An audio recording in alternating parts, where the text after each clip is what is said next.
म्हणजे तुम्हाला पण कळायला की आम्ही कुठून आलो, काय करतो. तर ही माझी बायको आणि मी आणि आम्ही ट्रस्टी आहोत एका ग्रुपचे. तर 4 वर्ष आधी आम्ही मित्र मित्र मिळून आम्ही कसाराजवळ एक शाळा मिळाली. तर तिकडे छोटे छोटे मुलं आली, त्यांना म्हणजे चॉकलेट चॉकलेट दिले. थोडक्यात सांगतो, खूप मोठं काम आहे बट थोडक्यात सांगतो, नाही तर मग अजून व्हिडिओ वाढेल. तर तिकडे छोटे छोटे मुलं आली, त्यांना आम्ही चॉकलेट दिले ऑल. आणि मग दिवाळी होती, हे 2021ची गोष्ट आहे. आणि मग दिवाळी आली, तर आम्ही फटाके फोडत नाही, आम्ही काही नवीन कपडे घेतले नाही. आमचा तेव्हा मुलगा 7-6.5 वर्षाचा होता, आता 12 वर्ष झाले. तर तो एका पोलीसच्या अंडर ट्रेनिंग घ्यायचा. म्हणजे आता अजून घेतलो तो. तर मग म्हटलं की आपण त्या मुलांना असे छोटे कपडे घेऊन जाऊ, फ्रॉक आणि शर्ट, टी शर्ट. तर घेऊन गेलो, तर खूप मुलं आली. आणि मग तिकडे एक सर भेटले.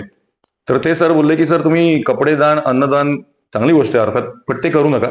तुम्हाला करायचं असेल तर एक टीव्ही द्या शाळेसाठी, डिजिटल लर्निंगसाठी मुलांच्या.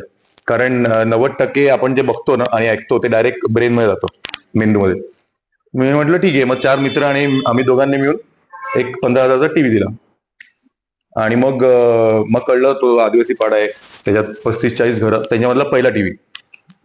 तर मग सरांनी लिस्ट दिली. मग आम्ही पहिले 7 टीव्ही आम्ही आमच्या पगारातून काढले. स्टेशनरी खूप झालं, सगळं झालं.